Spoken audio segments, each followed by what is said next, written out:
The sea was a hammered sheet of bronze beneath the dying sun, ripples catching the light as if the world itself had been forged anew. Daenerys stood at the prow, one hand on the dark, salt-tacky rail, the other resting on the warm, scaled neck of the dragon crouched beside her. Drogon's wings were half spread, drinking in the wind. Every few breaths he tasted the air, forked tongue flicking, smoke coiling from his nostrils. The ship's timbers creaked beneath his weight. Men gave him a wide berth, whether they wore the purple and gold of Pentos, the sun and spear of Dorne, or the leather and bells of the Khalasar. It pleased Daenerys more than it should that none of them could quite hide their fear. He is my fear, she thought, resting her brow against the hard ridge of his skull. He is my fire when I am cold. He is my shadow and my arm and my punishment. To the east, the sky burned red where the sun sank into cloud. To the west lay only darkness and a thin line on the horizon. The hidden shore of a world she had never seen, yet was told she owned. Westeros, she thought, tasting the word as her brother had taught her to, as if it were both prayer and promise. The word felt strange. Her memories of it were all secondhand. Viserys, spitting wine and venom about a stolen crown. Illyrio, murmuring tales of dragons wheeling over blackened fields. Ser Jorah, speaking of green hills and gray stone and the smell of rain. The place lived in her mind as a ghost of her father's hall. A throne of swords and a song of madness and fire. Wind plucked at the silver braid that fell down her back. Drogon shifted, his great head turning toward the dark smudge of land that was growing with every heartbeat. Inch by inch, the shadow became coastline, a string of pale dunes, then a low spit of marsh and river mouths. Lanterns pricked to life along the companion ships, yellow and orange halos bobbing as the hulls rose and fell. Behind her, men cursed in Dothraki and Lazarene, in the harsh consonants of the free cities and the softer jalab of distant Karth. The Khalasar did not like the sea. Dothraki were riders of grass and sky, not waves. Even now, after weeks aboard the wide-bellied cogs they had seized and bought and crewed with half the sailors of Pentos, she still saw grown warriors go green and white at the first swell. Only one Dothraki on this ship seemed immune to the rolling of the narrow sea. Tiny bells tinkled as a slight weight barreled into the back of her legs. "Mother?" a small voice demanded in the common tongue, words careful, foreign. "How much longer until the horses can run again?" Daenerys turned, already smiling. "Soon, my heart," she said in the same tongue. "Before the moon is high, perhaps sooner, if the wind favors us."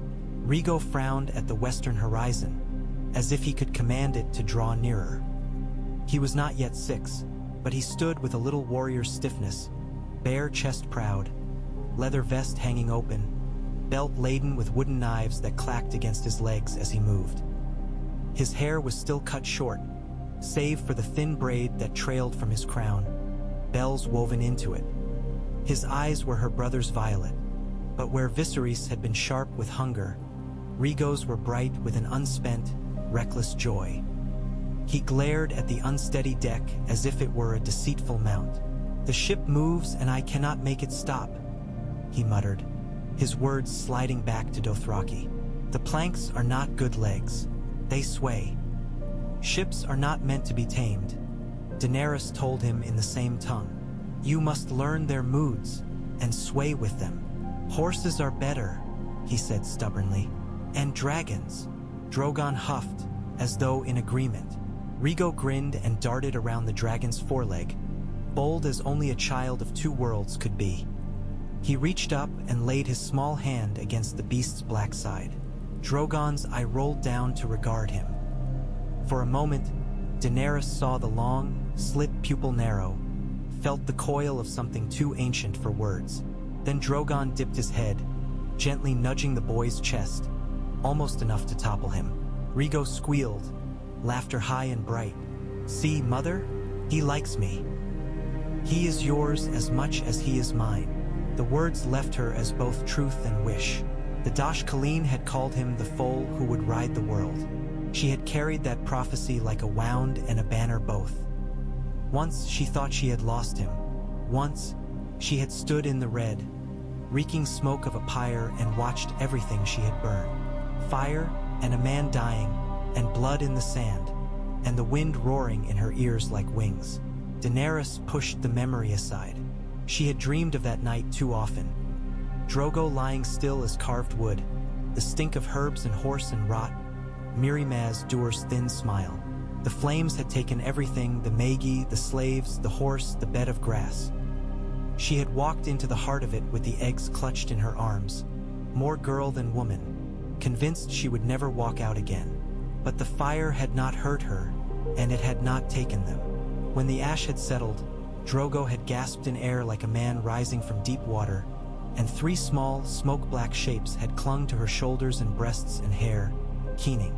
Some nights she still woke with her heart hammering. Hearing that first shrill cry, a shadow fell across her. Heavy footsteps thudded on the deck. Bells chimed in a lower register from thick braids. "Call!" Rigo breathed reverently, turning. Drogo always filled whatever space he walked into. Even here, surrounded by masts and rigging, hemmed by men and the black bulk of the dragon. He seemed larger than the world, a dark tower crowned in braided hair and gold. His skin was the color of rich earth, his bare chest crisscrossed with scars, each one a story of some war, some ride.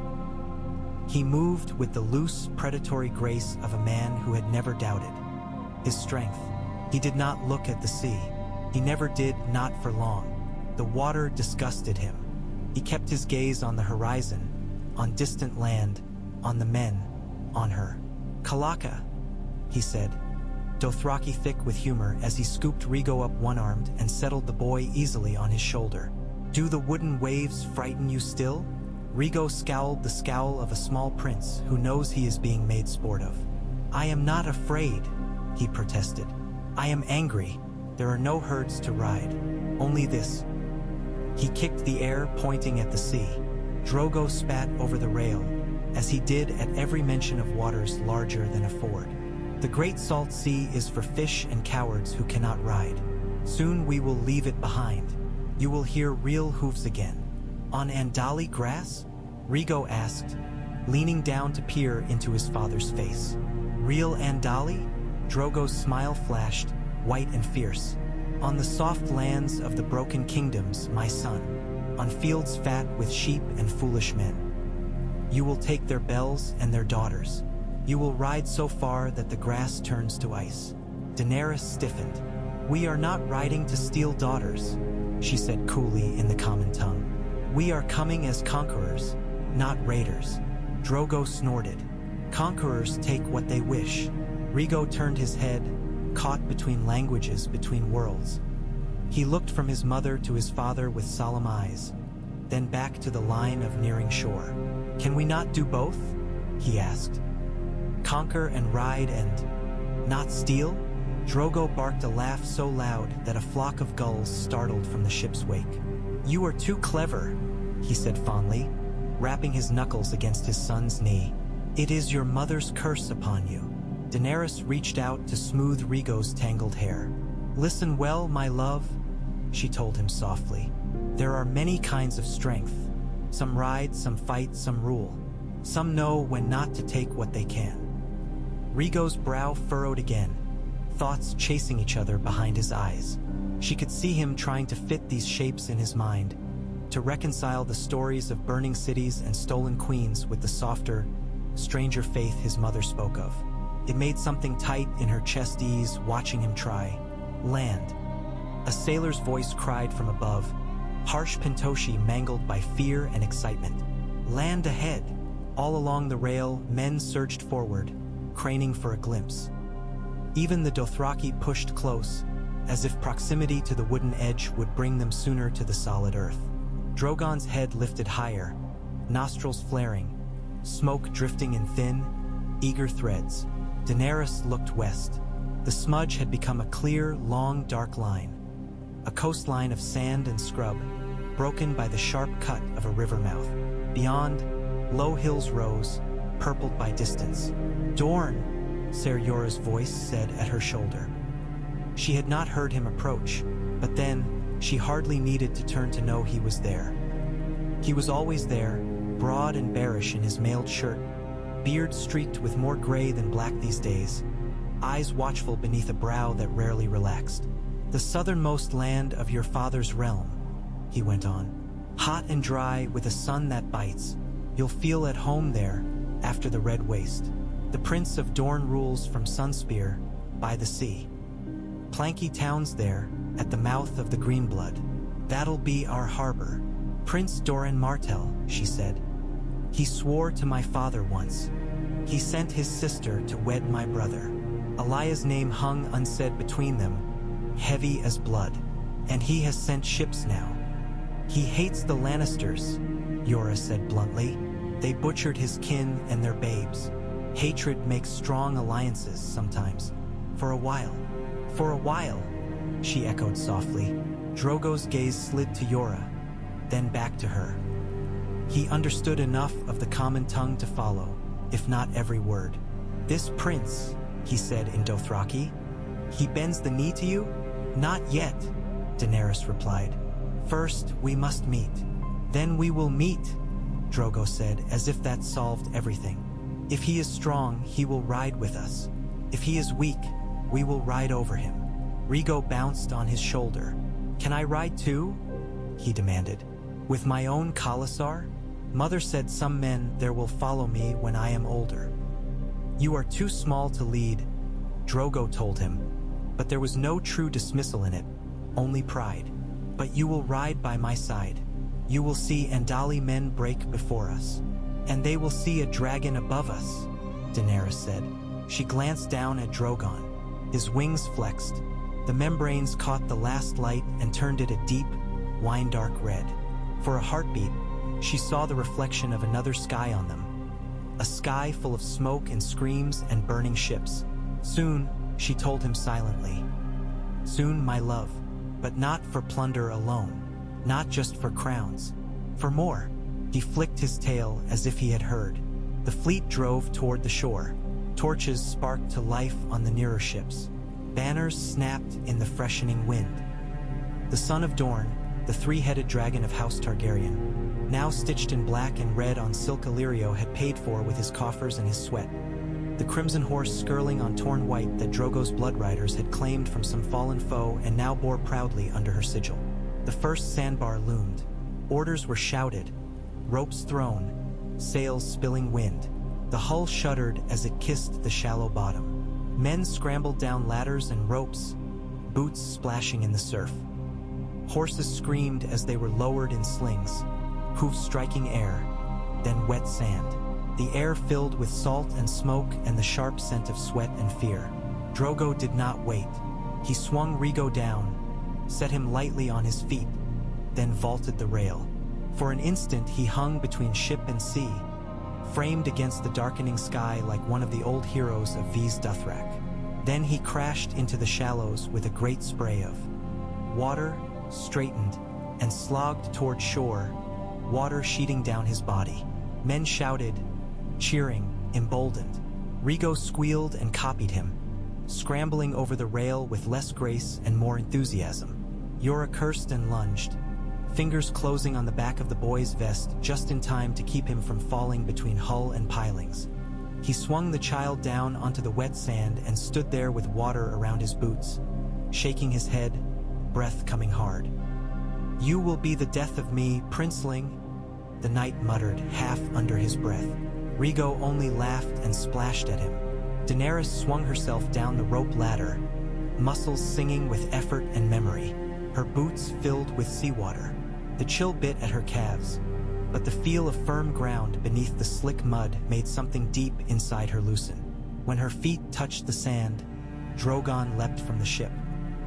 His wings beat the air in a thunder of leather and wind, knocking men flat, sending spray flying. He soared above them once, twice, then folded his wings and dropped toward the shore, claws gouging furrows in the wet sand as he landed. The sound of him filled the night, the groan of his weight on the earth, the rasp and rattle of scales, the low, subterranean growl that built in his chest. On 2 ships down, the second dragon answered, a higher, keen cry that split the sky.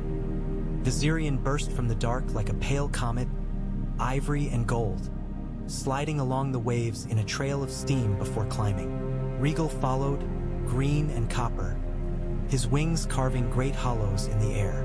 All along the beach, men stopped what they were doing and stared upward. Some fell to their knees, others clutched at amulets, at the sign of the seven-pointed star, at the little red flames of the new Eastern god that had begun to appear even in Pentos. Dothraki warriors who had never bowed in their lives bent their heads, braids clattering. "Look at them," Ser Jorah said quietly at her side. "Every lord in this land, every peasant who hears rumor of this, every Sel's word and septon, will tell his own tale of what he sees tonight. Some will call you savior, some will call you doom, but none will dare ignore you." Daenerys watched her dragons wheel above the assembled host, black and white and green cutting against the dimming sky. She felt the heat of Drogon at her side, the humid, stinking breath of the beached ships, the hum of thousands of hearts beating within earshot. "Good," she said. "Let them not ignore me. Let them remember me. Let them remember my father's name and my own. Let them remember that fire has come back to their world." She lifted her hand. Drogon's great head swung toward her. For a heartbeat, dragon and woman regarded each other. Then Daenerys Targaryen, Khaleesi of the Great Grass Sea, mother of dragons, last-born daughter of a line that had once ruled here, started inland, toward the waiting lights of Planky Town and the promises of Dorne. Behind her, the Khalasar followed. The dragons followed. The sea lay at her back, and before her, Westeros. The road to Sunspear was a ribbon of packed earth running hard and flat along the coast. To one side, the sea beat its endless rhythm on the pale, shingle-laced beaches. To the other, scrub and cactus and rolling dunes reached inland toward hills that glowed faintly under the rising moon. Daenerys rode under a sky thick with stars, Drogon pacing somewhere above, a dark shadow that crossed the face of the moon every few moments. Viserion and Regal flew ahead and behind, their cries echoing over the dunes. The column of riders and wagons and marching men stretched for miles, torches bobbing like fireflies. Dothraki outriders relished this country. It was no endless, whispering grass sea, but the sands were firm, the air dry, the wind sharp. They rode fanned out on all sides, bells chiming, horses snorting. Their shadows lunged and shrank in the torchlight as they crested dune after dune.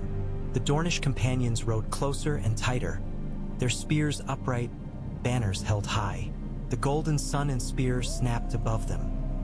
There was something coiled in their bearing, some long-kept anger that had been fed with patience instead of spilled with rage. They were not showy in their gear, plain mail, worn leather, but their eyes were hot and steady when they looked at her. Prince Doran Martell had not come to the shore himself. He had sent his son instead. A tall boy with a narrow, elegant face and the slanted black eyes of Dorne rode a dappled sand-colored horse near her right stirrup. Trystane was his name. He was younger than she had expected, not yet a man grown. His chin only just dusted with the shadow of future beard. Yet he kept his seat well and spoke with a courtly earnestness that might have been comical if it had not been matched with a shrewdness beyond his years.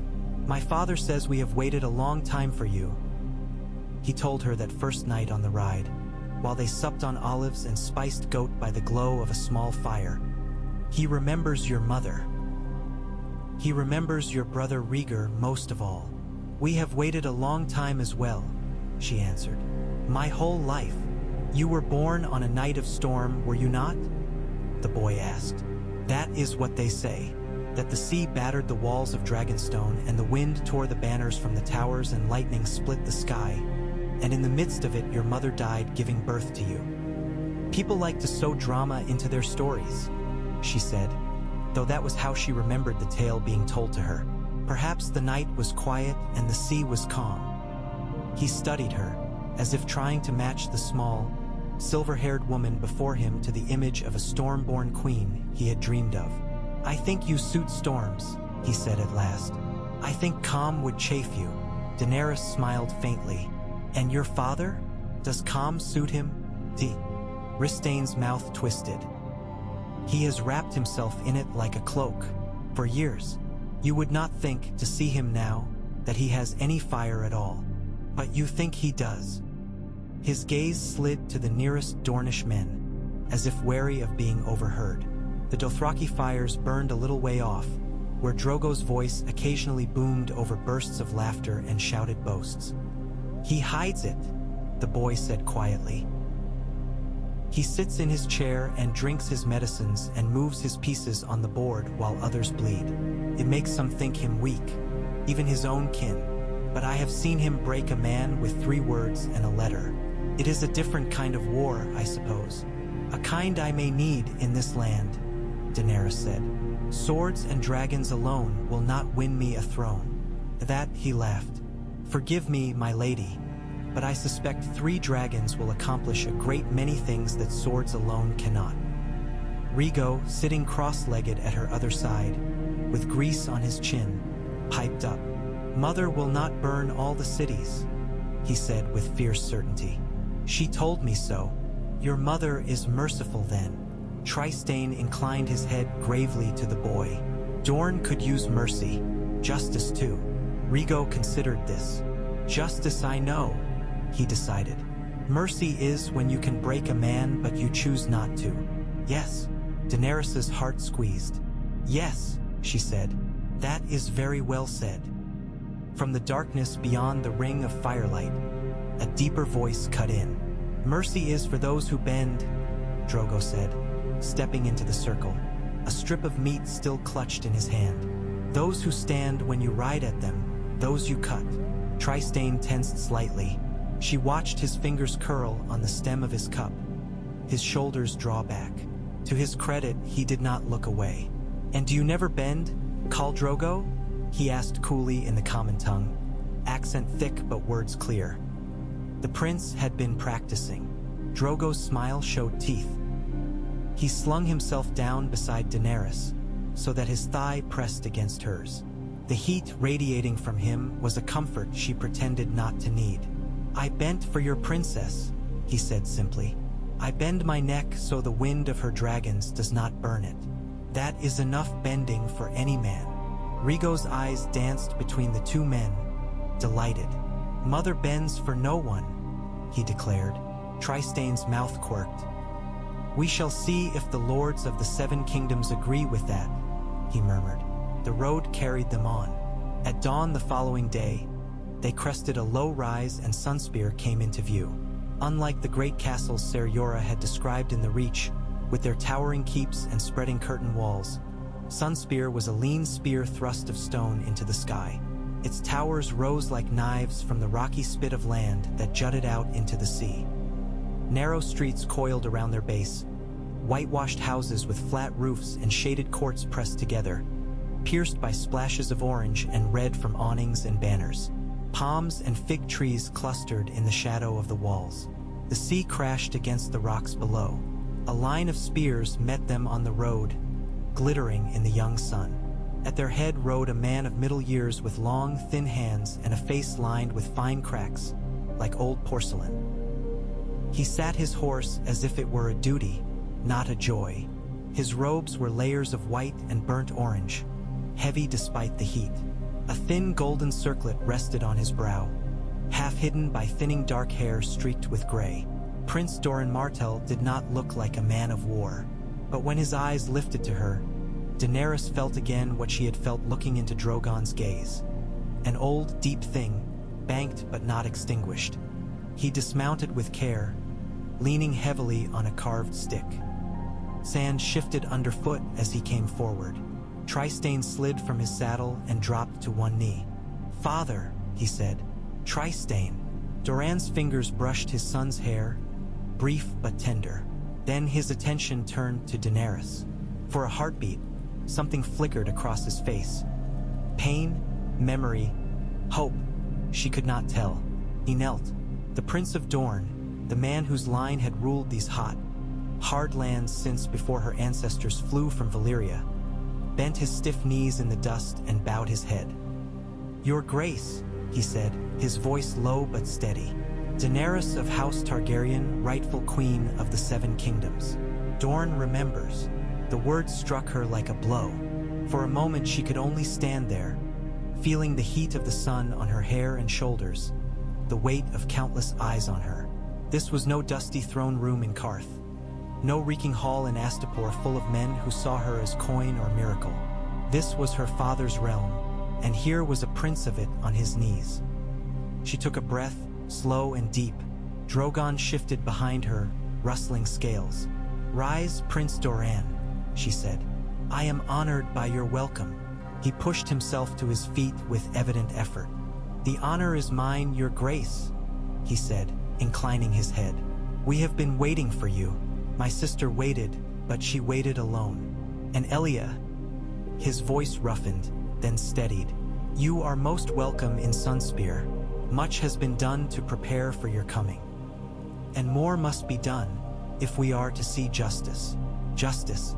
The word lay between them, heavy as a blade. "Justice for your sister," Daenerys said softly. "Justice for my niece and nephew. Justice for my father, for my brother. Yes, Prince, that at least I can promise." His eyes searched hers, as if seeking the steel behind the promise. After a time, he nodded. "Come," he said, "we will speak within. You must be weary from your journey. Your dragons—" His gaze flicked upward, to where Regal wheeled lazily above the battlements. A faint, grim smile touched his mouth. "They will find room enough in the sky."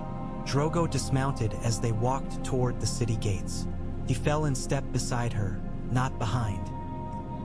Had been long months since the question of whether he would walk as her shadow or stride at her side had been settled, not in any formal council, but in countless small moments. Nights when they had argued until dawn about cities and plunder, days when she had ridden at the head of the Khalasar and he had fallen in behind, laughing as his blood riders grumbled. The Dornish guards watched him with wary fascination. He watched them back with frank disdain. Their spears were too long, their armor too fussy, their horses too well-fed for his liking. Yet he had learned some of their words on the voyage, and now he used them. "This your sandkeep?" he asked Doran, his accent flattening consonants. "Sunspear," Doran replied. "Seat of House Martell for hundreds of years." Drogo's mouth curved. "Small for a call with no fear," he remarked. "But high, good for seeing enemies come." Daenerys bit back a smile. Doran only inclined his head, as if this were the gravest of compliments. "The height has served us well," he said. "But it is not enemies on horseback we must fear now. It is snakes in gardens, and lions with golden manes." "Lions?" Drogo repeated, and spat thoughtfully in the dust. "We have killed lions on the grass. They bleed like any beast." "These lions wear armor of gold," Daenerys said. "They sit in my father's hall. They command armies and coin. They have bought loyalty with both. Killing them will not be as simple as cutting their throats in the wild." Drogo's eyes gleamed. "Then we kill their friends first," he said. "Then their armies. Then their gold." Doran's mouth tightened. "Some of their friends are our friends," he said, "or have been. The Reach, the Stormlands, the Riverlands, all have bent knee to the lions, willingly or not. We cannot fight them all. Not yet." Daenerys looked up at the dragons circling above. "Not yet," echoed in her mind, "but soon." Inside Sunspear, the air was cooler, shaded by carved stone and woven cloth. Thin streams of water ran in channels along the floors of the audience chamber, trickling around polished tiles in patterns of sunbursts and spears. Servants moved quietly to and fro, bearing trays of chilled wine, platters of dates and figs, bowls of crushed ice scented with citrus. She sat on a narrow, high-backed chair at the end of the room, flanked by Drogo and Ser Jorah. Rhaego perched on a lower stool beside her, swinging his legs. Around them, Dornish lords and ladies gathered, dark of hair and eye, bright of cloth and jewel, their expressions a carefully schooled mixture of curiosity and hunger. "Word has already flown north," Doran said from his own cushioned seat opposite her. His chair was set lower than hers, a deliberate slight to his own status that was as much statement as humility. Ravens from Planky Town, ships with swift oars. The Lannisters will know you have landed within days, if they do not already. They will not sit idle. Let them come, Drogo said with relish. Let them ride south. We will meet them in the sand and take their bells. There will be no bells in their hair, a woman's voice said dryly from the edge of the gathering. They do not wear them as we do. They carry their pride in other trinkets. Daenerys turned. A woman stepped forward, hips swaying, chin high. Her hair was black as tri-stains, her skin sun-kissed, her eyes dark and knowing. She wore a gown the color of spilled wine, cut low and tight, and at her hip hung a long, thin-bladed dagger in a sheath of worked gold. "My cousin Arianne," Doran said. There was a note of mild warning in his tone, but he did not attempt to stop her. Arianne Martell bowed with feline grace. "Your Grace," she said, "we expected you to be taller and older. You expected a dragon," Daenerys replied. "I have 3, but none of them fit in this hall." Arianne's smile widened. "Oh, I think one does," she murmured, eyes flicking to Drogon at her side. The Dothraki call stared back, unblinking. "My cousin speaks of justice and alliances. I speak of opportunity. There are vultures circling the Lannisters already. The North, the Iron Islands, the River Lords, even some in the capital itself. They all chafe under a boy king and his mother. If you move swiftly, you may find more banners willing to turn than you think. We know of Robb Stark's rebellion," Daenerys said, "of Balon Greyjoys, of the Baratheon brothers who claimed crowns. Some of that must be ended before I can rule in peace." Yora shifted his weight beside her. "Robb Stark holds the north and much of the Riverlands," he said. "The Ironborn plague the western coasts. Stannis Baratheon fled after a defeat at the Blackwater and has not been seen since. Renly died with a green rose in his hand and a whisper of shadows in his tent. If the stories are true, the realm is not one thing anymore, Your Grace. It is 5, 6, 7. Then I must make it one again," she said. "Under me." "How?" Arianne asked, genuinely curious. "With dragons alone? With Dothraki screamers in the streets of King's Landing? The songs will be very vivid, I grant you, but songs do not hold a kingdom together."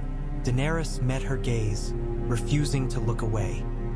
"With dragons," she said, and then, after a heartbeat, "and with justice, with mercy where it is deserved, with fear where it is needed, and with those who will stand beside me, not behind me, and not in front." Drogo made a sound low in his throat. His hand came to rest on her knee, heavy and hot. It might have been meant as support or possession or both. She let it stay. Doran leaned forward, fingers steepled. "If you will have Dorne as your friend, Your Grace," he said, "then hear this. We will not be your first wave, to splinter on the rocks so that others may land safely behind. We have bled enough for Targaryens. We will ride with you, but we will not die for you alone. We will see our own BTS paid. Rhaegar's children," Daenerys said. "Your sister, Oberyn Martell." At the last name, a shadow crossed Tristane's face. Arianne's mouth tightened. Doran's eyes closed briefly. "Yes," he said. "My brother went to King's Landing to seek justice.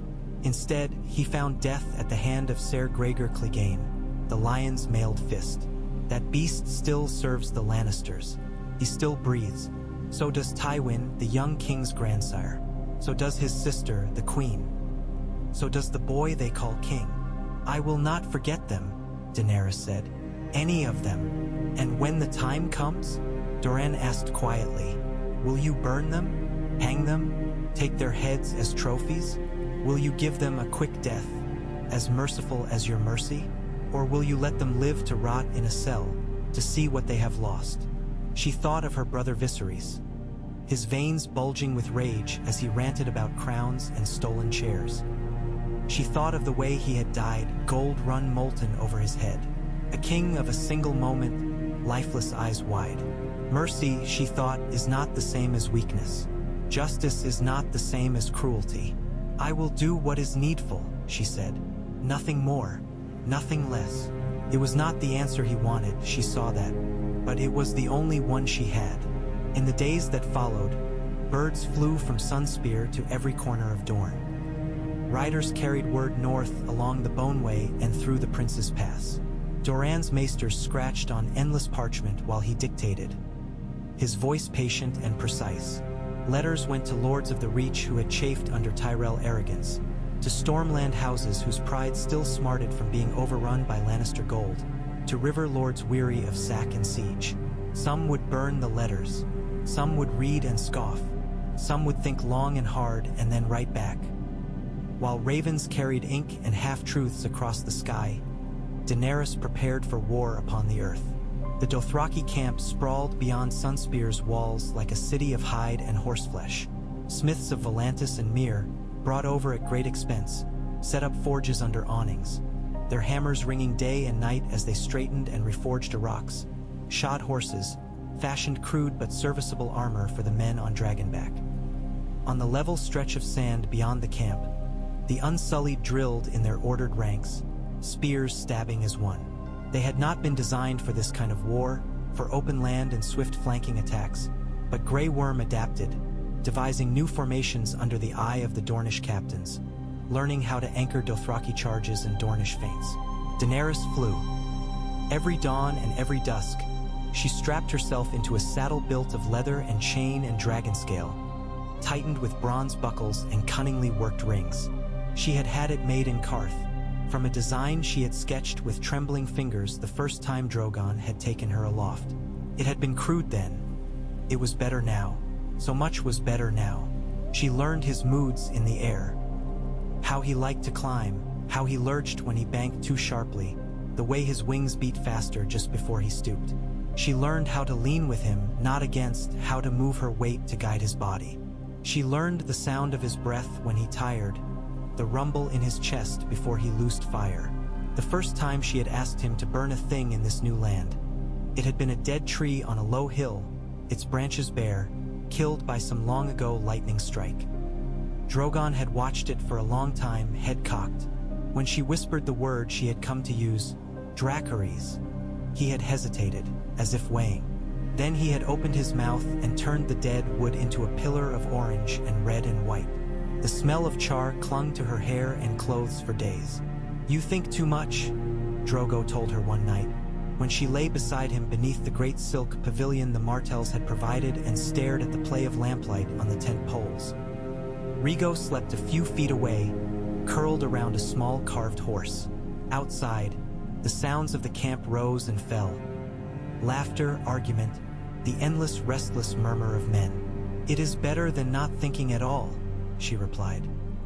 He rolled onto his side, propping himself on one elbow to study her. In the dimness, his eyes were as dark as the spaces between stars. "You are always looking at the far hills," he said, tapping a calloused finger lightly against her temple. "At things you cannot yet see. At the iron chair, at the men who sit on it, at the cold lands beyond. Think of the ride in front of you.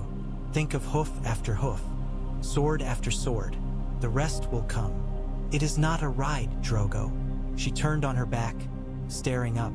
"It is a realm, 100 lords, 1,000 banners, 1,000,000 souls. They are not horses I can break with bit and saddle." "You broke me," he said softly. She looked at him then, and saw not the call who had once been given her like a brood mare, not the man who had ridden down his enemies with carefree savagery, but the one who had knelt in the ash of a burned-out pyre and wrapped his arms around her while 3 small dragons hissed and clung to her skin. The one who had taken her counsel in the red cities across the sea, who had grudgingly forbidden his riders from raping the women of Astapor and Yunkai when she had told him such acts would not be endured. "Did I?" she asked. "Or did you choose to bend?" He considered that, then smiled. "I chose," he said. "I am still Drogo. I still ride. I still kill. But now we ride for more than gold and slaves. We ride for a world your son will rule. That is a good ride." Her fingers found the old scar on his chest, the one that had nearly killed him. It was a pale, twisted thing now, puckered and ugly, the flesh around it tight. She remembered the stink of it, the way the wound had festered, the fever that had burned him. She remembered the way he had lain, empty, eyes glassy, until the night she had walked into the fire. "The world may yet take that choice from us," she murmured. "It may break us instead. Then we break it back."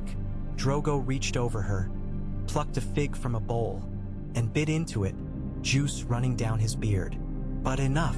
Tomorrow we ride for the Prince's Pass. Doran's men say the Lannister lions and their flower friends have begun to sniff at our borders. You will need your strength." The Prince's Pass was a narrow cut through high, steep hills, the stone there worn into jagged teeth. Doran had sent scouts ahead, and it was from one of them that they first heard the word that the Tyrells and Lannisters were on the move. "They mean to hold the pass," the scout reported, dust thick on his cloak. "They have raised a host in the Reach, 10,000 men, maybe more, knights in heavy mail, bannermen with their own retainers. They have carts of food, lines of wagons with siege engines. They mean to starve you here, hem you against the desert, make you break yourselves on their spears." "We will not starve," Drogo said flatly. "We have ridden longer on less. We will not break on their iron. Iron breaks under dragon fire. And under dragon fear," Daenerys added. The first battle for Westeros came 2 days later, under a sky so bright it made her eyes water. The Tyrell host had chosen its ground well. The mouth of the pass, where the hills fell away into a wide bowl of scrub and stone. Ranks of green and gold stood behind sharpened stakes and raised shields, spears bristling like the quills of some great hedgehog. Banners flapped lazily in the heat. The golden rose of Highgarden, the red and gold lion of Lannister, a dozen lesser sigils besides. She saw armored knights on restless destriers, their horses sweating beneath the weight of their riders. She saw footmen in boiled leather, archers with longbows, engineers fussing over crude wooden machines that looked like giant crossbows. "Scorpions," Ser Jorah said beside her, squinting. "For dragon hunting. They've been reading their histories," his mouth twisted, "or listening to old men's tales." Daenerys sat her horse on the slope above the bowl, the wind tugging at her braids. Beneath them, the Dothraki spread out in a loose skirmish line, their rocks catching the sun. On one flank, the Unsullied stood in their tight, impenetrable blocks, spearheads glinting. On the other, Dornish spearmen in loose, agile ranks, their round shields painted with suns. Rhaego sat on a pony at her side, armor still too large for him, but his eyes bright. It had taken an hour's argument to allow even this. He would not charge with them, not today, not yet. But he would see. He insisted he must see if he was ever to be worthy of what the Dash Khaleen had foreseen. "Remember what I told you," she said, leaning toward him. "You look, but you do not ride down. You do not leave this ridge. Grey Worm will keep you safe." Grey Worm, at her other side, nodded once, expression unreadable beneath his helmet. "I remember," Rhaego said, frustrated. "I am not a baby. He is a boy who has never seen real battle," she thought. It struck her then, with a jolt, that that description applied to her as well. She had ordered men to death before. She had watched cities burn, but she had never stood on a field like this, with 2 armies spread out below her, both bannered and bright and waiting. She looked up. Drogon, Viserion, and Rhaegal rode the air, circling high. She felt the tug at the back of her mind where they lived, a low hum of hunger and anticipation. "Ready?" she asked them quietly. Drogon's answer was a growl that trembled through her bones. Across the bowl, horns sounded. Lines shifted.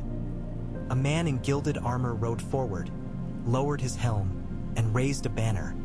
Lion and rose entwined. "Is that Mace Tyrell?" Daenerys asked. "Likely one of his sons," Jorah said. "Or Loras, if they meant to mock us with flowered steel. The Tyrells are rich and proud and soft in the middle, but not without some courage." On their side, Drogo lifted his own arm. The Khalasar's horns answered. The screamers began to move, hoofs thudding, rocks tapping shields. The sound built a rumble in the earth. "Wait," Daenerys said. Drogo's eyes cut to her. "Wait," he echoed incredulously. "They are lined up like cattle before us. This is a good day for riding." "They want you to charge first," she said. "They want your men to break themselves on their stakes and shields, while their archers feather you and their scorpions look for dragons. Let them show their hand first. Let them think us hesitant." "Hesitant?" Drogo bristled. "Not hesitant," she said, leaning toward him. "Hungry, patient." He stared at her for a long beat, then bared his teeth. "I will give you your patience, moon of my life," he growled. "But not for long." The Tyrell horns sounded again. This time, the lines shifted more abruptly. The center advanced a few paces, shields up, spears bristling, then halted. A shallow provocation. "They think me green," she thought. "They think dragons make me reckless." "Now," she whispered to the sky. Drogon folded his wings and fell. The first breath of his descent was silence. The second was screams.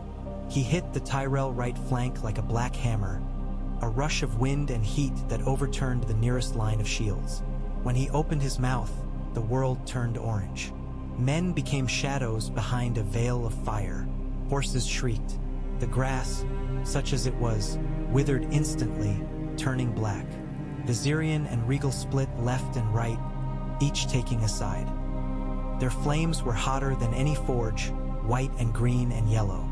Fire lanced through the ranks, sweeping across the sharpened stakes, licking over the wooden frames of the scorpions. One exploded in a shower of burning splinters. The men manning it scattered, clothing alight. "Now!" Drogo roared.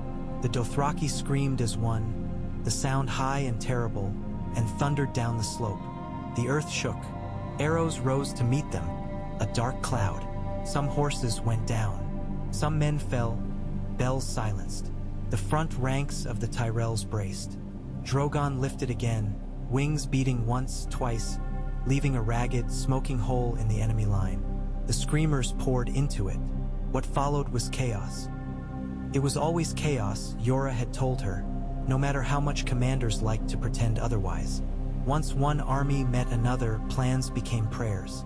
Men broke, held, died, ran. You could only try to tilt the chaos in your favor. From her vantage point, chaos had the shape of fire.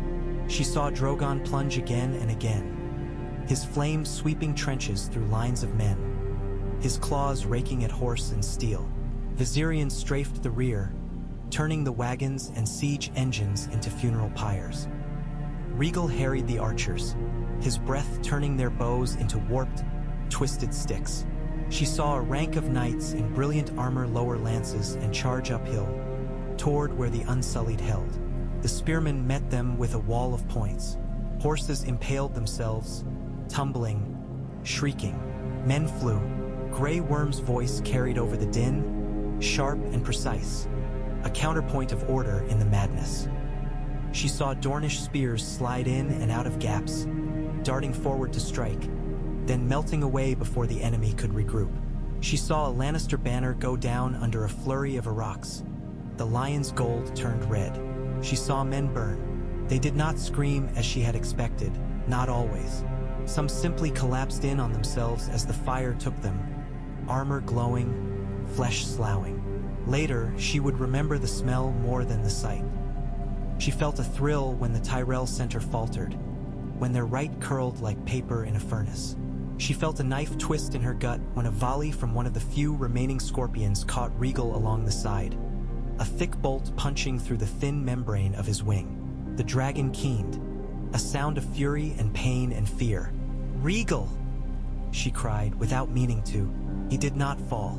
He wobbled, flapped, and limped toward higher sky, black blood smoking where it fell on the ground. Viserion veered to cover him, flame jetting from his jaws to melt the scorpion that had hurt his brother. When the Tyrell line finally broke, when their center turned and ran and the riders of the green fields threw down their spears, the Dothraki howled with savage glee and spurred after them. Men died with their backs turned, cut down as they fled. Banners were trampled, armor was stripped, Gold was taken. Daenerys watched them go, stomach churning. "Call them back," she said. Drogo, blood on his arm and smoke in his hair, turned to look at her as if she had spoken madness. "They are breaking," he said. "This is when we take their bells." "Call them back," she said again, more sharply. "Enough." His jaw tightened. He lifted his arak and whirled it overhead, roaring something that sounded more like a threat than an order. For a few heartbeats, no one heeded him. The blood was on them now, the wild exultation of victory. Then his blood riders took up his cry, and others followed, and slowly, grudgingly, the tide of riders ebbed. The field was a ruin of bodies and scorched earth. Smoke drifted in thin plumes. Somewhere, a horse screamed, a high, broken sound. The smell of burned flesh was a thing that lodged in the back of her throat and would not be swallowed. Grey Worm brought prisoners forward. Men in singed, dented armor. A few bewildered knights. A banner-bearer with the rose of Highgarden burned half off his surcoat. They knelt before her, eyes full of fear and defiance and hate. One raised his head. His face was streaked with soot, his hair singed. Under the grime, she could see he had been handsome once, in the soft, pampered way of Reach lords. He glared at her, then at the dragons circling above. "Witch," he spat. "Abomination. You bring demons into honest war." "Demons?" Daenerys repeated, almost mildly. "That is one name for them. You are your father's daughter," he snarled. "He burned men for sport too. Did you know him?" she asked. The man hesitated. "No," he admitted, grudging. "But I have heard the tales." "So have I," she said. "Perhaps more than you." His jaw worked. "What will you do with us?" he demanded. "Fry us where we kneel? Feed us to your monsters?" She looked past him, to where Dothraki warriors were stripping armor from the dead, cutting throats of the moaning. To where a group of them had cornered a young boy in a half-burned surcoat and were laughing as they prodded him with spear tips. Her stomach clenched. "Grey Worm," she said. The unsullied commander stepped forward, spear still wet. "No more killing among those who have laid down arms," she said. "Take their weapons, bind their hands. Those who will swear to me I will keep. Those who will not I will ransom. Spread the word. Any man who yields and is promised safety by my men will keep it. Any who break that promise will answer to me." The Reach Lord stared at her as if she had grown another head. "You would keep us?" he asked, incredulous. "I have need of men who know this land," she said, "and it will show others what kind of queen I am." His laugh was bitter. "A queen with teeth," he said, glancing up at the dark shapes in the sky. "We will bend, or we will burn." Daenerys met his gaze without flinching. "It is more mercy than you would have shown me," she said. "Do not mistake my restraint for lack of resolve." Later, when the wounded had been tended and the dead counted and the dragons fed, she climbed a low hill overlooking the field. Regal landed beside her with an awkward thump, favoring his injured win. Gee. The hole where the bolt had gone through was ringed with raw, red flesh. She ran her hand gently along the leathery membrane. He hissed in discomfort but did not pull away. "I am sorry," she whispered. "I should have thought. I should have known they would be ready." He blinked at her, slow and solemn, then nudged her shoulder with his snout. She smiled. "Your enemies learn," Drogo said behind her, crunching up the slope. "Good. Stupid enemies are boring. These will make better stories." She rose, brushing dust from her hands. "Stories of fire and screams and men cooking in their armor," she said. "Will your riders sing those gladly? They will sing of victory." He squinted down at the smoking field. "And of that." He jerked his chin toward where a group of Dothraki had erected a hastily carved pole with a banner atop it. A black, three-headed dragon on a pale, ash-streaked cloth, flapping limply. "This was only the first," she said. "The lions will hear. They will not meet us in open battle like this again, if they can help it." "Then we go to them," Drogo said simply.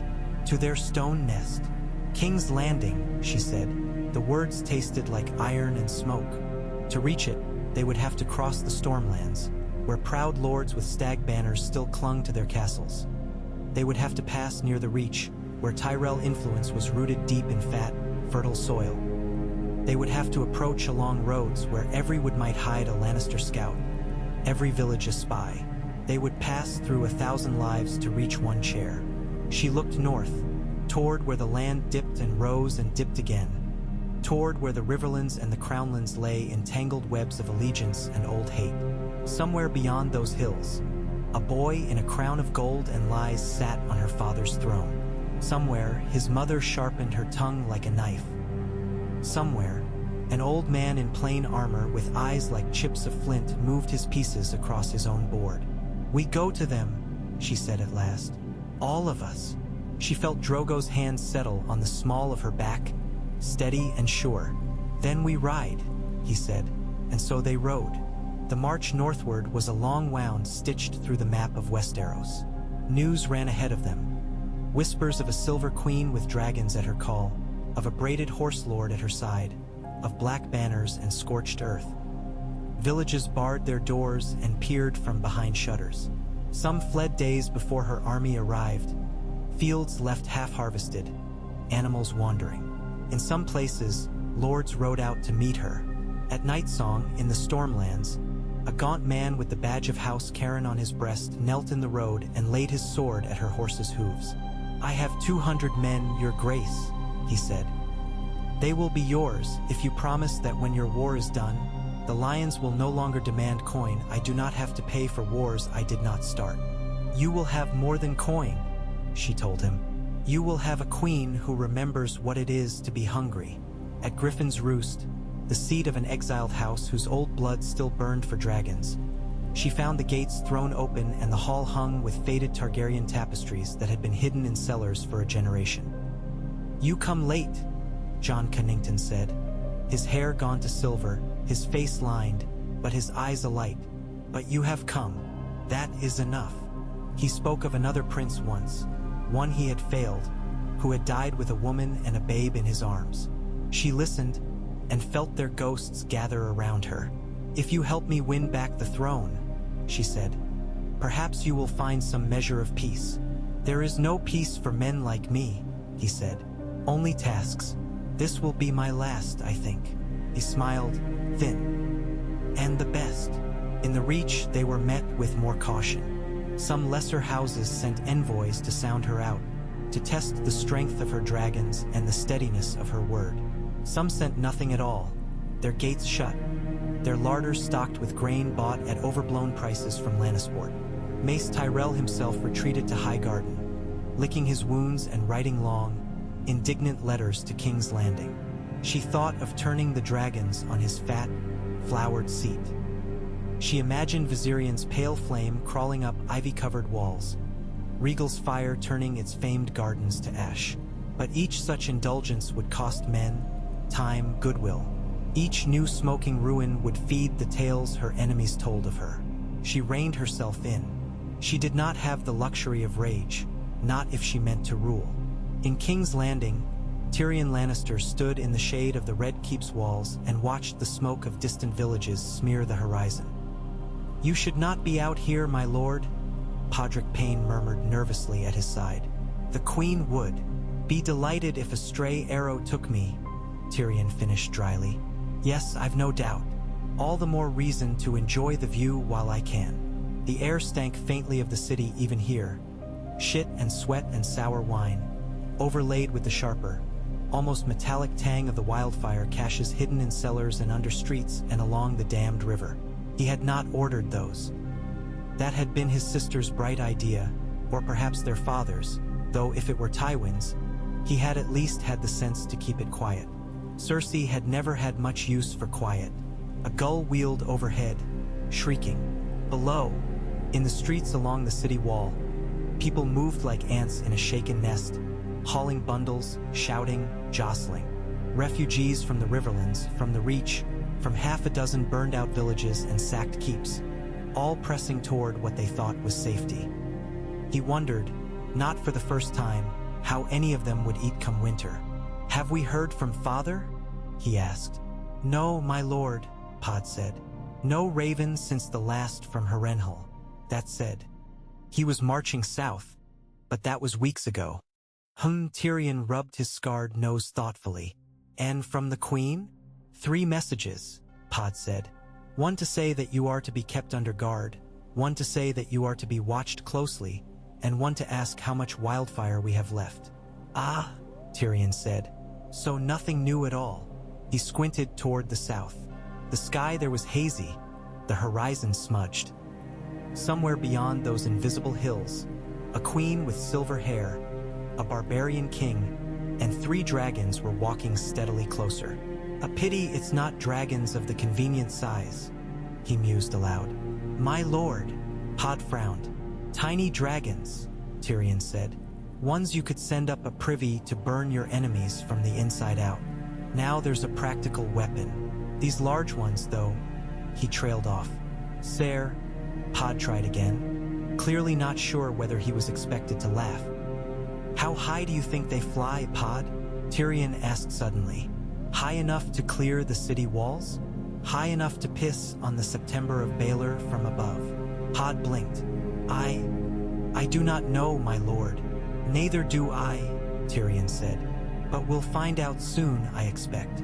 Days later, the first raven arrived from Lord Tywin, terse as always. "Hold the city. Fortify the walls. The girl and her beasts must break themselves on them or be broken. Trust no promise from the Martells. They play a long game. No word of when he would arrive or whether he would. No reassurance, no plan beyond hold." Tyrion had a plan of sorts. It was not a good one, but then, there were no good plans when dragons were involved. He took to walking the walls at dawn and dusk, watching the countryside.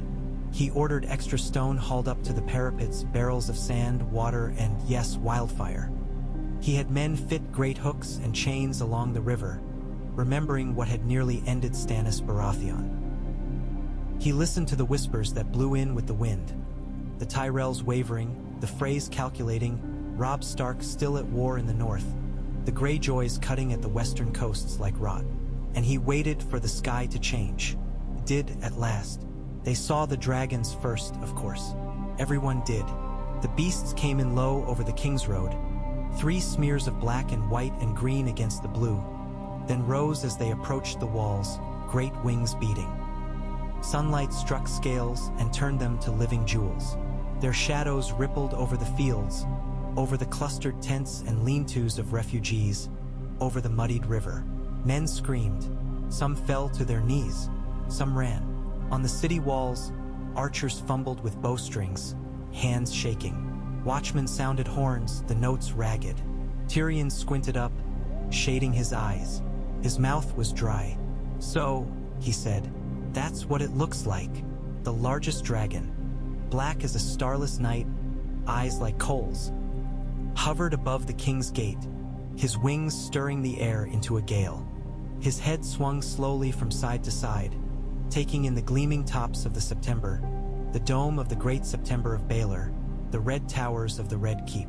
Smoke drifted from his nostrils. Far behind him, on a distant hill, Tyrion could just make out the dark smear of the approaching host. A snake of men and horses and banners. The dragon had outrun them. Of course he had. "He's bigger than I expected," Tyrion said to no one in particular. Beside him, Bronn made a skeptical grunt. "I expected him to be smaller," he said. "Because I am a fool.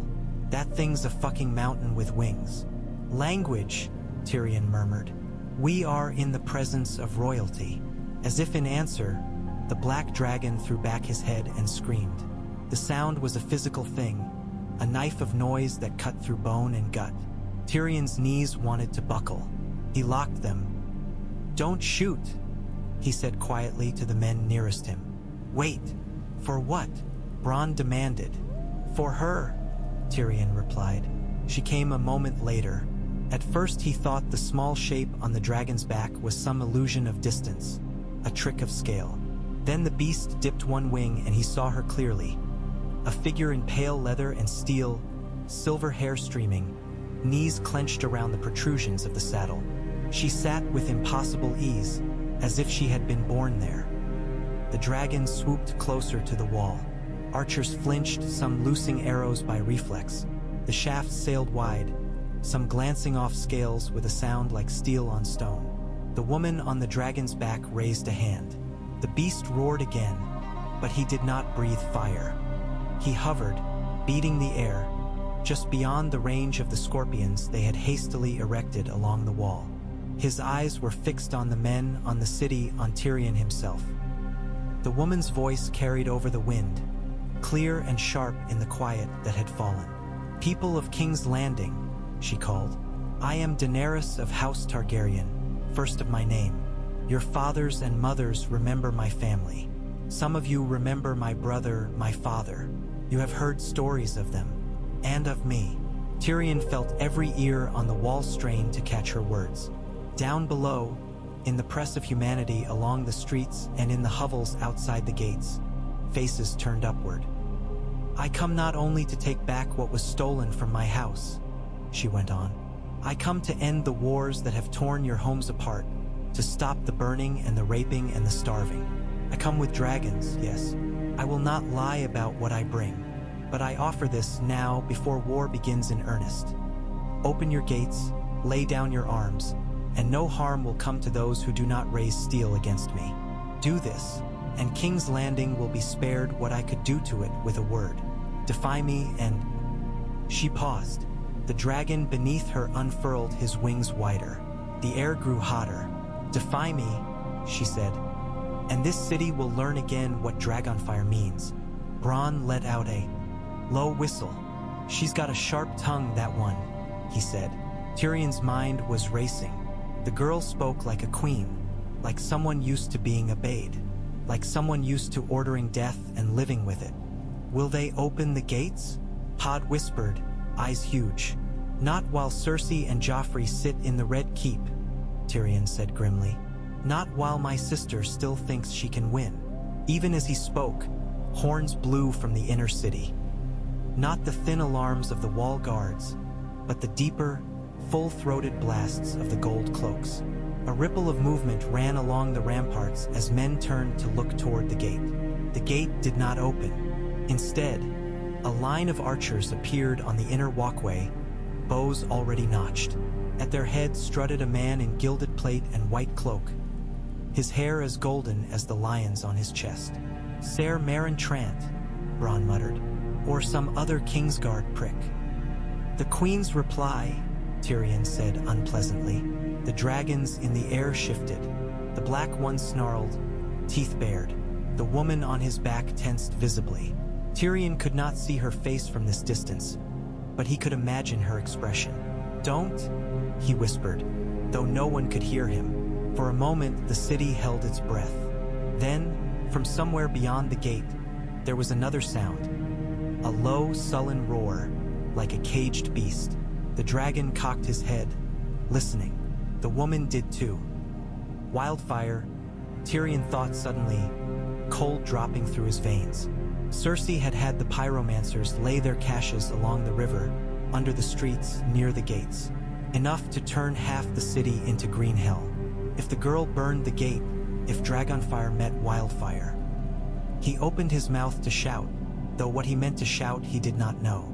He never found out, because that was the moment the first rock struck the wall at his back, and a part of King's Landing came down. The siege began not with a single blow, but with a series of them. Stones flung by trebuchets set up on the distant ridges, crashing into towers and parapets. Volleys of arrows, some flaming, fired over the walls, probing charges by Dothraki riders against the smaller posterns, testing the defenders' mettle. For several days it was a grim dance. Daenerys kept her dragons out of easy range of the scorpions. Tyrion kept his men from manning those same scorpions too obviously, knowing what a tempting target they would make if the beasts decided to sweep the walls. Food began to grow short inside the city. Tempers grew shorter. Cersei paced the throne room like a caged cat, her hair disheveled, lips stained with wine. "We should burn them," she snapped on the third day, when Tyrion was called to yet another council meeting. "All of them, The camps, the siege engines, their horses. The witches and their beasts. Let them feel our fire. With what? Tyrion asked. We have a finite amount of wildfire, sister. You have spent much of it already creating little pots of surprise death under our own streets. If so much as a stray spark hits one of those, then they will burn too, she said flatly. Better they die than fall into dragon hands. He stared at her. You would burn your own city to spite them. I would burn this world to protect my children, she snapped. Do not pretend you would not do the same. My bastards are scattered across the city in brothels and bakeries, he said.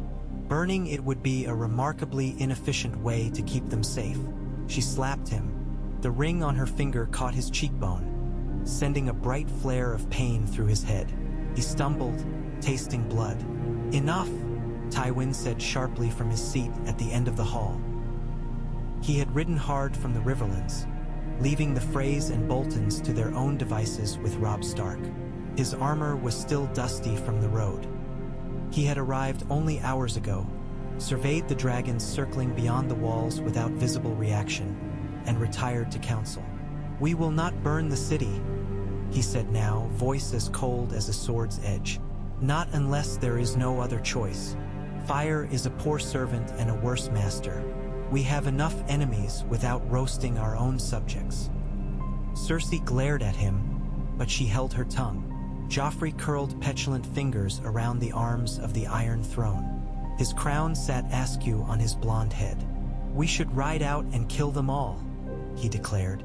I will lead the vanguard. They will flee before me. They are cowards, all of them, with their beasts and their tricks. Tywin did not even look at him. You will stay in the keep, he said. You are the king. Your person must be protected. I am no coward.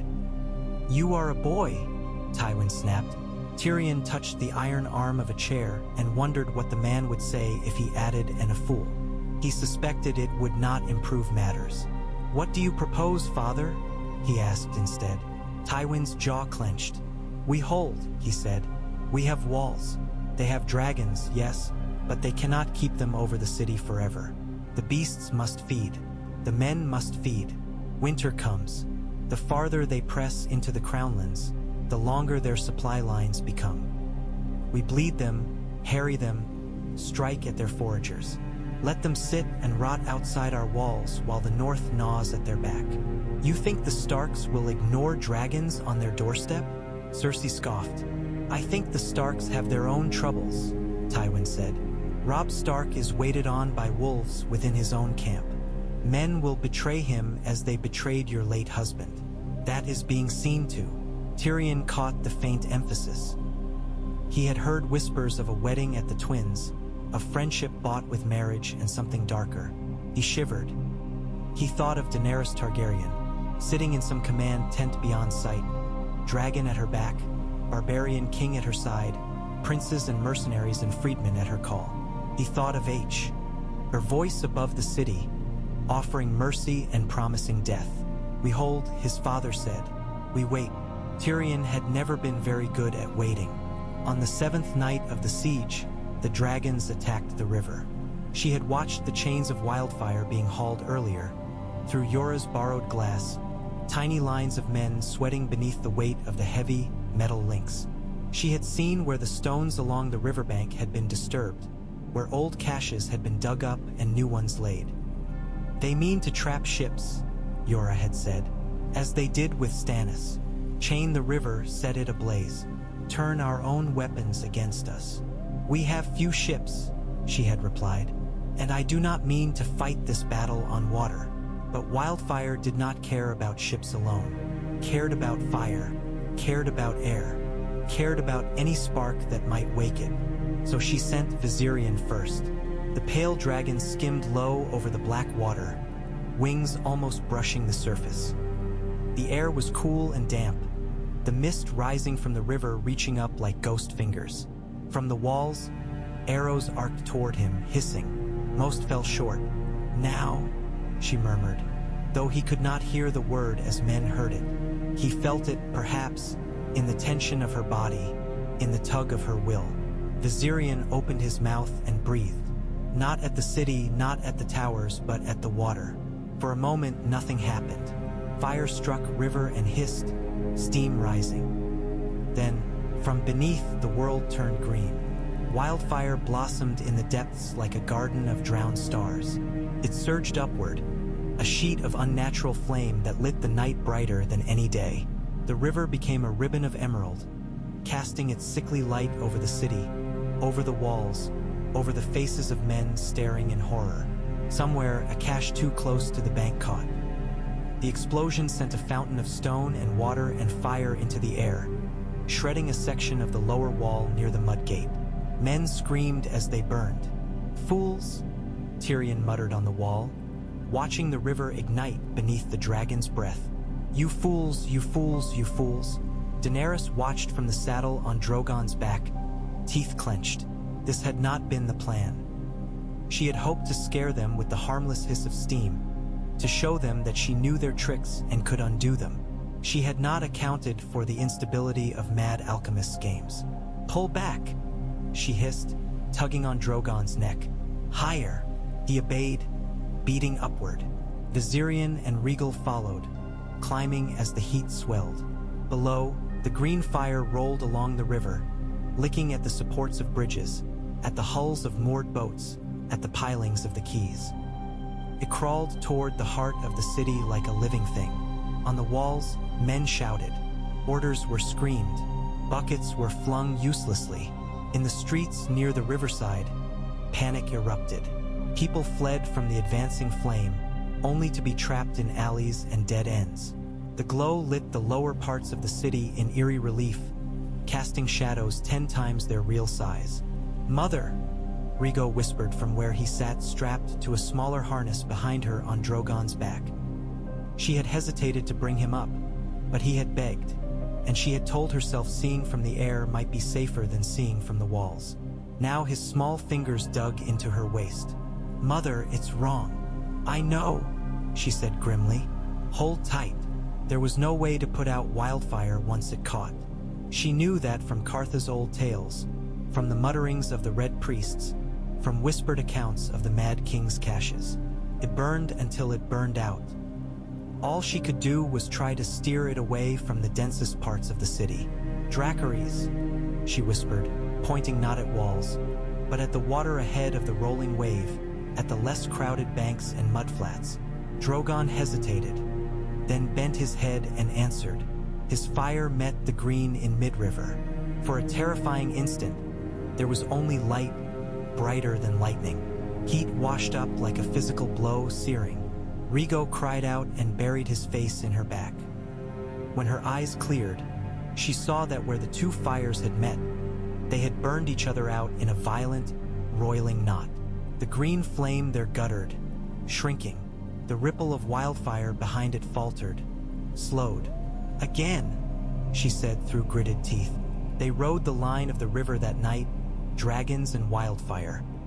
One a controlled fury, the other a mad, devouring hunger. 3 times she nearly overreached, sending Drogon too low, feeling the singe of heat lick at her boots, the sting of smoke in her lungs.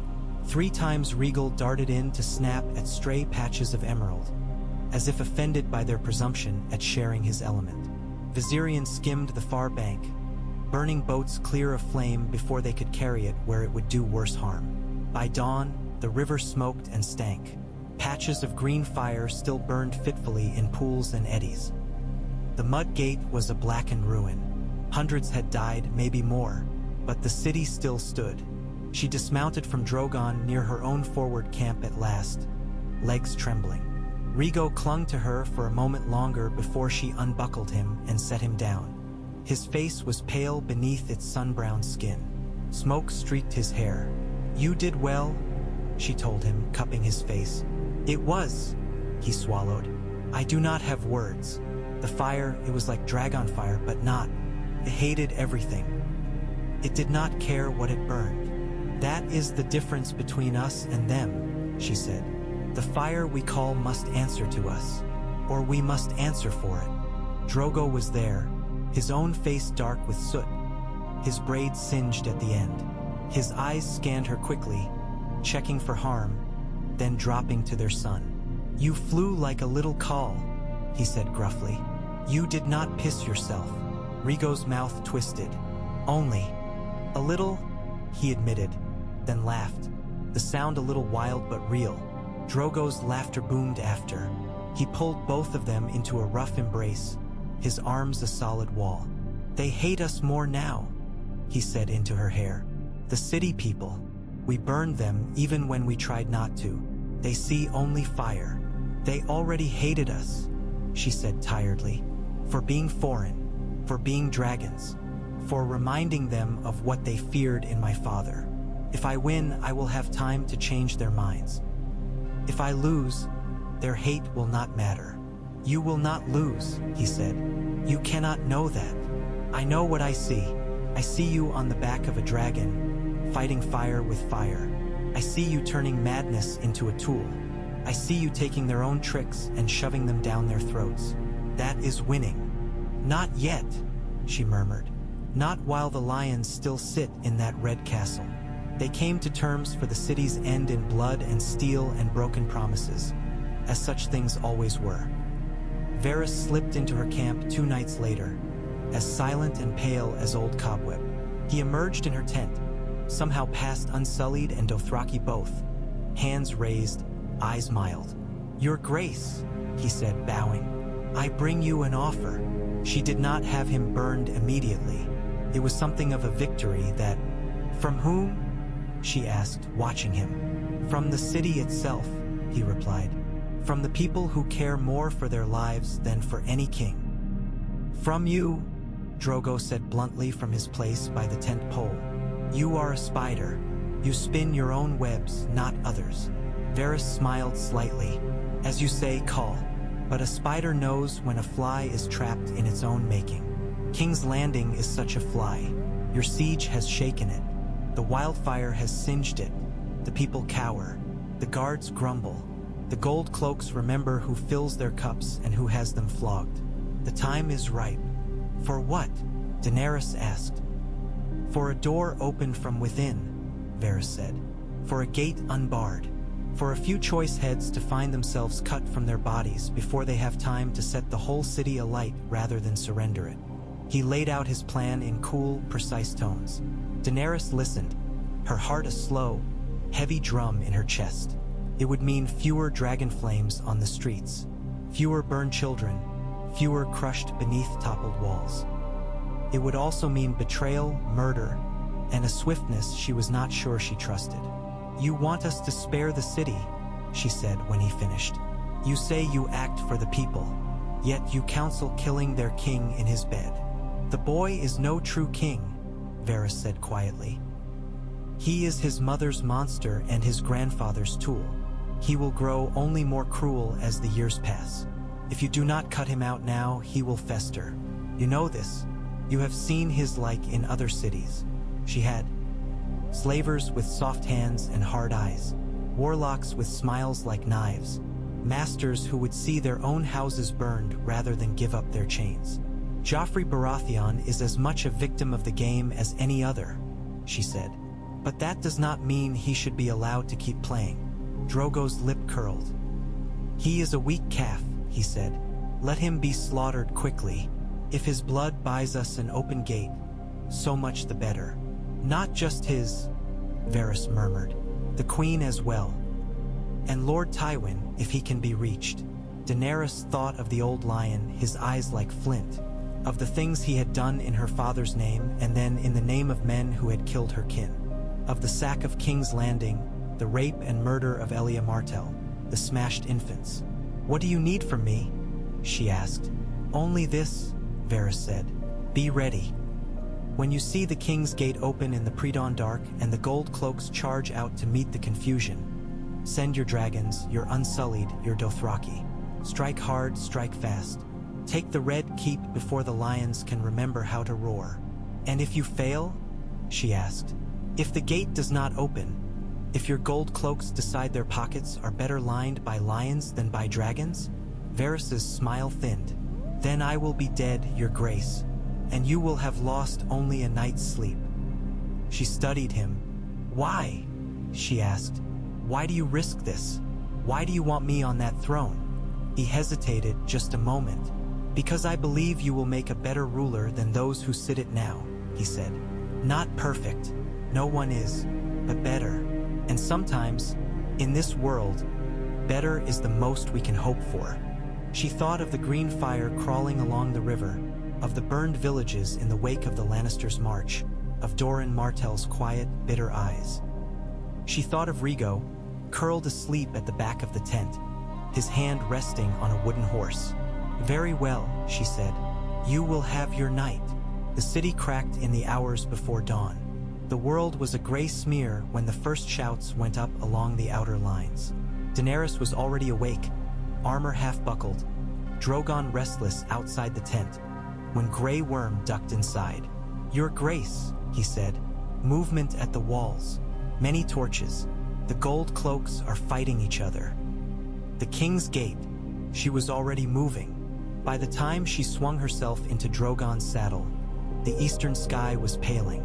A thin mist clung to the ground, making the torches along the walls into floating islands of orange. The dragons leapt into it, tearing it apart with their passage. From above, she saw the chaos Varys had promised. The King's Gate stood open, the heavy oak doors thrown back, one hanging at an odd angle. Bodies littered the ground inside and out, some in the yellow cloaks of the City Watch, some in the crimson and gold of Lannister men-at-arms. Through the gaps surged a confused mass, some gold cloaks fighting their fellows, some rushing to shut the gate, some standing bewildered, unsure which way to turn. The Red Keep loomed. Above, its towers prickling the sky. She could see movement along its walls too. Men running, banners being hauled down or up. She could not tell which from this height. "Now," she said. Drogon stooped, his shadow falling over the press at the gate. At her word, his fire poured forth, not at the gate itself, but at the ground before it, a curtain of flame that seared the men nearest into char. Those behind fell back, screaming, their formation shattered. Outside the walls, Drogo led the Dothraki charge. His arak flashed in the half-light. His blood riders howled at his back. Dornish spears and unsullied blocks moved in more ordered fashion, filling the gaps, turning the broken gate into a shard stuck in a wound. They poured into the city like water through a cracked dam. Daenerys flew above them, her dragon's roars echoing between stone walls. She saw men throw down their weapons, only to be cut down by enraged screamers. She saw gold cloaks simply step aside and let them pass, faces blank. She saw civilians, women with baskets of bread, old men in rags, children clutching each other's hands, pressed into doorways, eyes huge. "Only those under arms," she shouted whenever she could be heard. "Only those who fight. Leave the unarmed." Her voice was a drop in the torrent. Some heard, some did not. Drogo fought like a man possessed.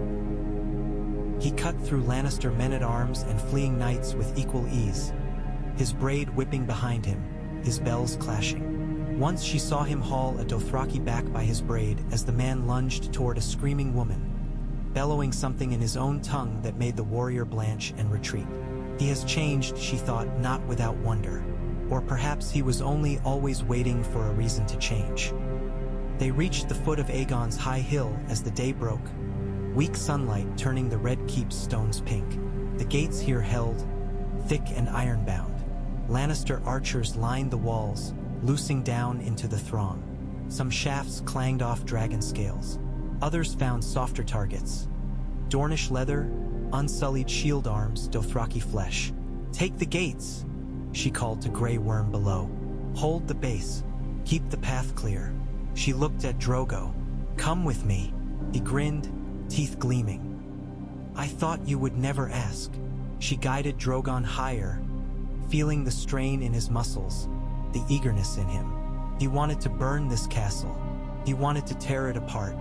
It reeked of old dragon bones and older treachery. "Not the whole thing," she murmured. "Not today." They swooped toward the main gate of the Red Keep. Arrows whistled dangerously close. Somewhere, a scorpion loosed with a heavy thunk. She felt the passing of its bolt like a breath of cold. "Dracarys," she whispered, pointing not at the tower, but at the massive iron bars that held the wooden gates shut. Drogon's fire washed over them. Iron glowed, then melted, running in sluggish rivulets. The wood behind charred, cracked, burst into flame. Men on the wall screamed, throwing themselves back from the heat. She pulled him up, feeling the wave of scorching air chase them. "Again," she hissed. Again he answered. The gates sagged. A third blast and they collapsed inward, a gush of flame and smoke and splintered wood. Drogo's war cry rose from below. Dothraki poured through the gap, unsullied shields high, Dornish spears tight at their heels. Inside the castle, the halls were carnage. Daenerys slid from Drogon's back in the outer yard, leaving the dragon crouched over the smashed gate, smoke licking from between his teeth. Viserion and Rhaegal clung to the outer towers, their claws dug deep into stone, hissing at anything that moved too close. She walked into the Red Keep with her head high, Drogo at her side, Grey Worm a step behind, Rhaegal between them, eyes wide. The corridors were narrower than she had imagined, the ceilings lower. Torches smoked in brackets. The air was hot and stale. The walls seemed to lean in, pressing close. She had imagined this moment 1,000 times. In her dreams, the halls had been full of white-cloaked knights and courtiers who bowed as she passed. In others, they had been empty and echoing, her footsteps the only sound. In her worst nightmares, they had been full of ghosts. Today, they were full of dying men. Lannister guards tried to form ranks in the Great Hall and were swept aside by the disciplined advance of Unsullied, their spears punching through red cloaks. A Kingsguard knight with a dented helm made a stand atop the throne room steps, cutting down 3 men before Drogo's Arak took his sword hand and then his head. Blood ran down the marble. The throne itself loomed at the far end of the hall, a jagged silhouette against the smoky light from the high windows. A twisted chair of fused swords, black and sharp and ugly. Daenerys paused at the foot of the steps. For a heartbeat, everything went quiet. The clash of steel, the shouts, the crackle of distant fire all receding. It was as if the world narrowed to the narrow stretch of stone between her and that ugly, glittering thing. "Later," she said aloud to it, surprising herself, "you will not be my first." She turned instead toward a side corridor Varys had told her of, a discreet way to the Queen's chambers. They found Cersei Lannister in her bed, as Varys had promised, but not sleeping. She sat propped against a mound of pillows, hair tangled, gown askew, a cup of wine in one hand and a knife in the other. Her eyes were bright and very clear. "You took your time," she said when Daenerys stepped into the room. Daenerys stopped a few paces away. Drogo loomed at her shoulder, his presence filling the chamber, his Arak dark with dried blood. Grey Worm hovered in the doorway, watchful. "You light your city like a pyre," Daenerys said. "I had to be careful which part of it I step on first." Cersei laughed, a short, jagged sound. "You talk of care. After what you did to the river." "I put out your madness," Daenerys snapped. "If I had not, half your people would have burned in their sleep." "Half my people burn every winter," Cersei said. "They freeze, they starve, they die so that men like your father and my husband can sit on that damnable chair and play at power. Do not talk to me of care, girl. Your son is dead," Daenerys said bluntly. "Your father, I am told, lies in the throne room with a Dornish spear through his throat. Your house is finished as rulers, yet you still cling to spite." Cersei's mouth trembled. "My son," she whispered, and for a heartbeat the mask cracked. "My little boy." She raised the cup, drained it, shuddered. "I always knew it would end like this," she said. "Fire and blood. My husband was fond of those words, you know. He would roar them when he was drunk, mocking your house. He thought it was funny. He was a fool. He died like a fool. You will die like your father someday." Screaming. "Maybe," Daenerys said, "but not today." Cersei's gaze slid to the little table at her bedside. There were 2 cups there, One lay on its side, wine spilled, dark as blood on the cloth. The other was empty. "My younger son refused to drink with me," she said. "He ran. Perhaps he will live. Perhaps he will not. It hardly matters." Her hand tightened on the knife. "I will not be paraded through your streets." Daenerys thought of the girl in Astapor who had spat on her and been whipped for it, of the shaved heads of the masters of Yunkai, of the way the people had cheered then, hungry for a different kind of vengeance. "I do not need you alive," she said. "Dead will do." Cersei smiled. "On that, at least we agree." She moved faster than Daenerys expected. The knife flashed toward her own throat, not outward. Drogo lunged, but he was a heartbeat too slow. The blade bit. Blood spilled, bright as the red of House Lannister. Cersei's eyes stayed on Daenerys's as she slid down into the pillows. "You will not be loved," she said, words wet. "Not like they loved my beautiful golden boy. They will fear you, and they will turn on you in the end. They always do." "I did not come for love," Daenerys said. "I came for a world less cruel than the one you helped make." Cersei's lips twitched. "Then you are a bigger fool than my husband," she whispered. Her hand fell. The cup dropped from nerveless fingers, rolling off the bed to thud on the floor. The knife clattered after. Daenerys stood there for a long moment, watching the life leave the other woman's eyes. When she finally turned away, Drogo's face was unreadable. "She chose her death," he said. "Yes, that is more than many get." "Yes," Daenerys repeated. They found Joffrey's body in the throne room, sprawled at the foot of the steps, his crown askew, his face frozen in a rictus of outrage. A gold cloak lay dead beside him, a knife hilt sticking from the boy king's ribs. Tyrion Lannister knelt a few paces away, his hands bound, his lips split, his mismatched eyes fixed on the corpse with an expression Daenerys could not name. "Your Grace," he said when she approached. "It seems I am, at last, free of a nephew." "You are the Queen's Slayer," Drogo said, amused. "Or the Kingsblood Slayer. Either way, you are dangerous." Tyrion's mouth quirked despite the blood. "I fear I can take no credit, Call. May I call you Drogo? The boy managed to make enemies all on his own. I merely failed to die in his place." Daenerys studied him. The scar along his face, the flattened nose, the sharp intelligence in his gaze. She thought of the stories she had heard. The imp, the demon monkey, the kinslayer, the hand who had saved the city at the Blackwater only to be discarded. "Unbind him," she said. Grey Worm hesitated, then obeyed. "You are Daenerys Targaryen," Tyrion said. "I find myself suddenly and entirely without employment. I am told I make a poor sellsword. Might I offer my services as a counselor instead? I have some experience with difficult families and impossible cities." "What makes you think I need the counsel of a Lannister?" she asked. "You don't," he said. "You could burn me where I kneel and feed me to your dragons. It would be satisfying, I'm sure. But I know this nest of vipers. I know the men who have not yet shown their hands.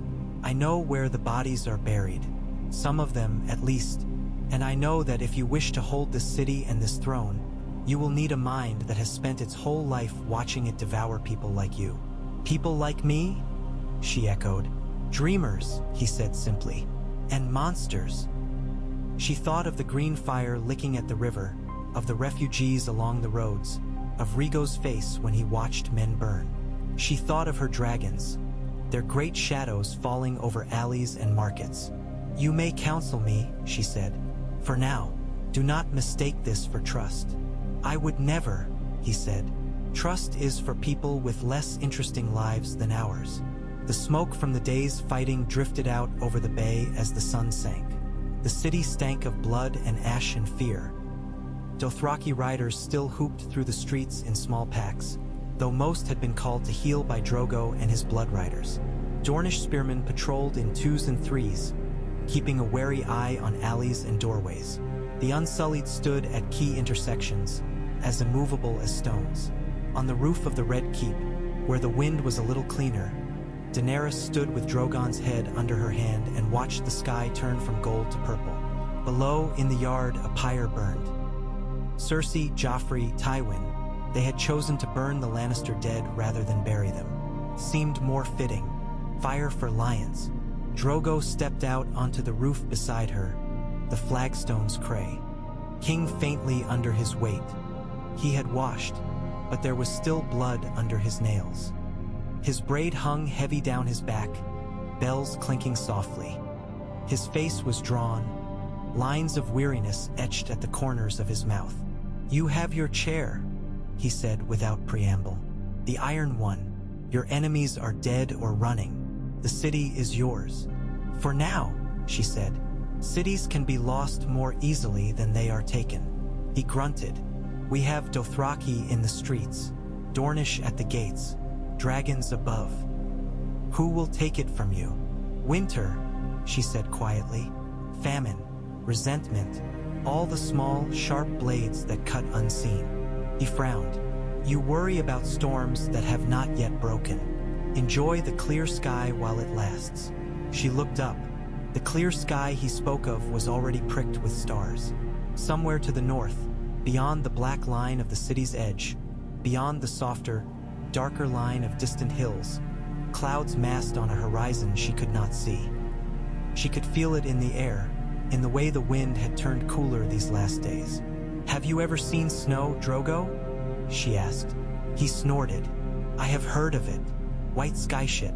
Cold and useless. It blankets the world," she said. "It hides roads and corpses and whole villages. It makes men vanish. It is beautiful and deadly. We will fight it," he said, "like we fight all things. You cannot cut snow with an arak. You can burn it," he said, glancing at Drogon. "Perhaps your dragons will make good hearth fires." She smiled, despite herself. "Perhaps."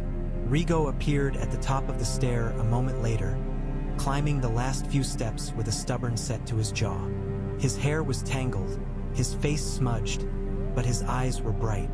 "Mother," he said, "they said you were here." "I am," she said. "Come." He came to stand between them, slipping his small hand into hers. With her other, she reached for Drogo's. For a heartbeat, all three of them stood linked, their shadows thrown long and strange by the rising moon. "Is it done?" Rigo asked. "Is the war finished?" "This war," she said. "Not all wars." "Will they hate us?" he asked. "Yes," Drogo said. "Some will," Daenerys amended. "Others will fear us. Some may come to love us, if we are wise. It will take time." Rigo was quiet for a long moment. "I saw a boy in the street," he said. "He threw a stone at Grey Worm. Grey Worm did not kill him. He only took the stone away and told him to go home." The boy spat at him. "And what did you do?" Daenerys asked. "Nothing," he admitted, shame flickering. "He was smaller than me.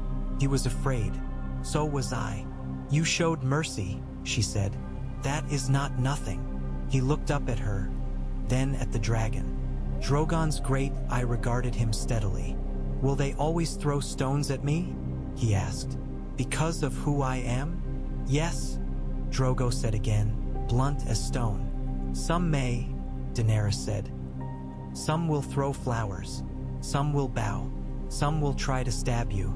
You will need to learn which is which, and quickly." Rigo squared his small shoulders. "Then I will learn," he said. "And I will make them learn me." Daenerys laughed, soft. "Spoken like a true Khaleesi's son," she said. "A true king's son," Drogo corrected, pride in his voice. "The son of both," she said. The wind shifted, blowing from the north. It carried a faint chill, a whisper of something ancient and cold. Far beyond the city, beyond the Trident and the Neck, beyond the last river and the Frostfangs, white shadows stirred. Men with blue eyes and dead hearts marched in silent ranks. A great, cold mind turned its attention southward. Daenerys did not know that, not yet. She only knew that the air on the roof of the Red Keep made her breath mist, just faintly, just for a moment. She looked at the horizon and shivered, Not from fear, not entirely, but from a sense of something vast and inexorable drawing nearer. "This is only the beginning," she said. Drogo made a dismissive sound and slid his arm around her shoulders, pulling her against him. "Then we will ride the rest," he said. Rhaego leaned against her other side, small and warm. Overhead, Drogon lifted his head and roared, a sound that spilled out over the sleeping city, over the dark river, over the scorched fields. Viserion and Rhaego answered from their perches on the towers, their cries twining with his. For centuries to come, men would remember that sound. They would tell stories of the night the dragons sang over King's Landing, of the Silver Queen and her horse lord and their son, of fire and blood and the throne of swords. Some would curse her name. Some would pray to it. Some would carve it into stone. For now, Daenerys Targaryen, born in storm, tempered in fire, stood between her husband and her child on a high roof and watched the first pale flakes of snow begin to fall on the city she had taken. They melted as they touched Drogon's scales.